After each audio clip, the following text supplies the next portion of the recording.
नमस्कार दोस्तों, मैं डॉक्टर धीरज कुमार सोनी,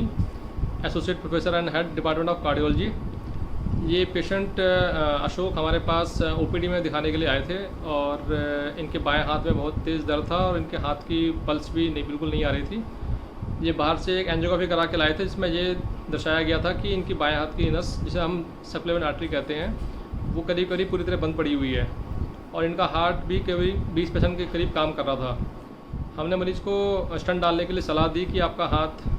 काला पड़ जाएगा और आपका हाथ काटना पड़ सकता है, तो ये जल्दी होना बहुत ज़रूरी है।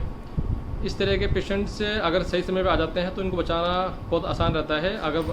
अदरवाइज़ इनके हाथ को काटना पड़ सकता है अगर हाथ काले पड़ जाते हैं तो। मरीज़ हमारी सलाह मान करके भर्ती हो गए और आयुष्मान योजना के अंतर्गत इनका इलाज हमने बिल्कुल मुफ्त किया। एंजियोग्राफी करी तो हमने पता लगा कि इनकी बाएं हाथ की नस, जो लेफ्ट सप्लीमेंट आर्टरी है, वो पूरी तरह बंद पड़ी हुई थी और उसको खोलना बहुत आवश्यक था। दिल की एंजियोग्राफी करी हमने, हार्ट की एंजियोग्राफी वो बिल्कुल नॉर्मल थी और हार्ट की पंपिंग केवल 20% थी।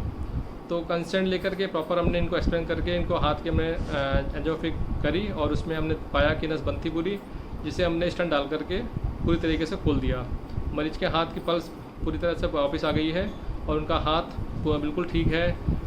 और मरीज़ को कोई भी आगे की कोई दिक्कत नहीं है। इस तरह के पेशेंट्स अगर सही समय पे हमारे पास इलाज के लिए आ जाते हैं तो ये बहुत अच्छा रहता है, क्योंकि कई मरीज़ हमारे पास ओपीडी में आते हैं जिनके हाथ या पैर काले पड़ चुके होते हैं और उसमें अगर हम कुछ काम कर भी देते हैं, स्टंट डाल भी देते हैं, तो फाइनली वो पैर या हाथ काटना ही पड़ता है।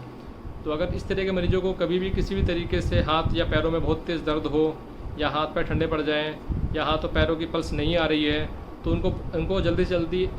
ओपीडी में या कहीं पर भी मेडिकल कॉलेज में, जो भी उनके अगल बगल वाला प्राइमरी केयर सेंटर हो, वहाँ पर दिखाना चाहिए और इस जगह पर आकर के हमारे पास आकर के ओपीडी में दिखा करके